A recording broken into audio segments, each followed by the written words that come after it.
Doll का घर, गुड़िया का घर। गुड़िया, मेरी प्यारी गुड़िया। Doll story in Hindi. शाम के लगभग 3 बजे थे। रिंकू अपने घर के पिछवाड़े खड़ी थी। उसे अपनी सहेली नीलम की प्रतीक्षा थी, जो उसके साथ खेलने वाली थी। जल्दी ही नीलम आ गई। थोड़ी देर तो दोनों ने कंप्यूटर गेम खेले, फिर दोनों ने निश्चय किया कि डॉल का घर बनाया जाए। नीलम ने सामान इकट्ठा किया और रिंकू घर में से अपने ढेर सारे खिलौने उठा लाए। डॉल का घर बनाया जाने लगा। 3 कमरे बनाए गए। उनमें से एक ड्राइंग रूम था। उसमें छोटा सा सोफा रख दिया गया। एक मेज पर सुंदर सा गुलदस्ता सजाने के बाद फिर सोने का कमरा बनाया गया। गुड़िया को पलंग पर लिटा दिया गया। उसके पास एक अलमारी और कुछ किताबें रख दी गई। किचन में ढेर सारे बर्तन इधर उधर बिखेर दिए गए। एक महरी सफाई करने के लिए तैनात कर दी गई। घर के मुख्य द्वार पर एक कुत्ता बैठा दिया गया। फिर दरवाजे से कुछ दूर सड़क बनाकर उस पर इधर उधर मोटरें, बसें, ट्रक था पैदल चलने वाले यात्री खड़े कर दिए गए। बस हो गया डॉल हाउस तैयार। घर बनाने में दोनों सहेलियां इतनी इतनी तल्लीन थी कि उन्हें समय का ध्यान ही नहीं रहा। ध्यान उन्होंने तब दिया जब देखा कि पड़ोस के मकान में खड़ी मोना दोनों को घूर रही है। शाम ढलने लगी थी। घर में से माँ ने दोनों को नाश्ता करने के लिए आवाज दी। दोनों तुरंत घर में चली गई।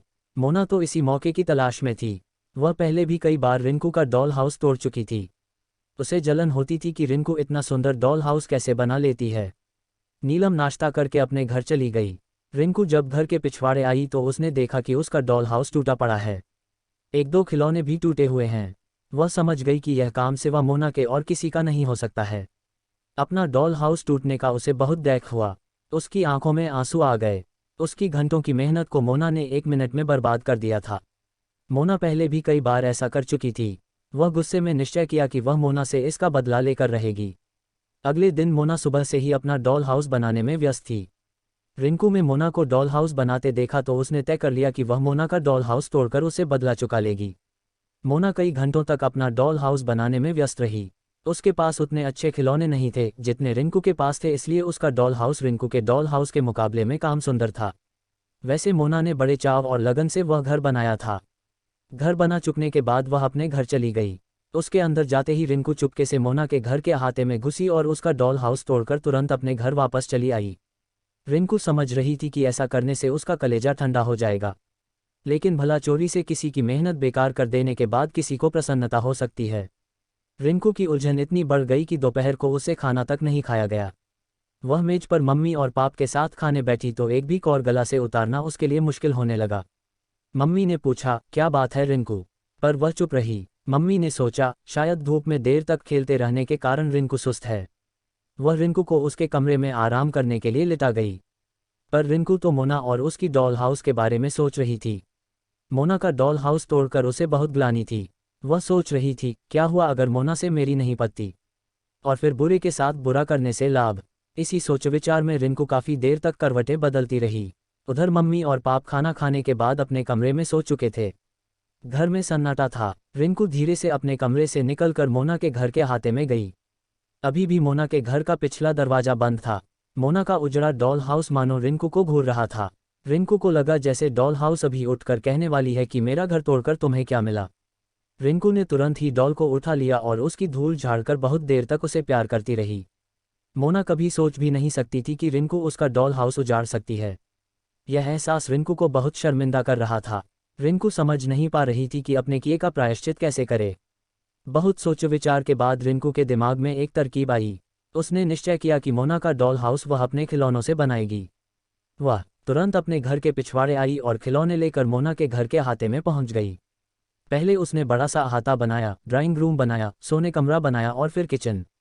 सब कुछ वैसा ही जैसा पिछले दिन उसने और नीलम ने बनाया था।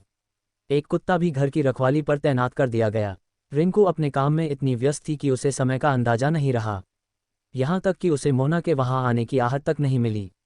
जब मोना ने अपने घर का दरवाजा खोला तो देखा कि रिंकू उसके डॉल हाउस के पास कुछ कर रही है। ये देखकर मोना को आश्चर्य हुआ। उसका आश्चर्य तब और भी बढ़ गया जब उसने देखा कि रिंकू अपने खिलौनों से उसका डॉल हाउस बना रही है। मोना सोचने लगी कि उसे जब भी मौका मिलता है तब वह रिंकू का डॉल हाउस तोड़ आती है, और एक रिंकू है जो अपने ही खिलौनों से उसका डॉल हाउस सजा रही है। अब मोना को अपने किए पर पछतावा हो रहा था। वह नाहक ही हर किसी से लड़ती रहती है। इसी बीच आहट पाकर रिंकू ने पीछे देखा। इससे पहले कि मोना कुछ कहती, रिंकू ने कहा, मोना मुझे माफ़ कर दो। दोपहर में मैंने तुम्हारा डॉल हाउस तोड़ दिया था। ऐसा मैंने तुमसे बदला लेने की नीयत से किया था, पर तुम्हारा डॉल हाउस तोड़ने के बाद मुझे बहुत दुख हुआ। दोपहर भर मैं सोचती रही कि अपने किए का प्रायश्चित कैसे करूं। इसलिए मैं तुम्हारा डॉल हाउस फिर से बना रही थी।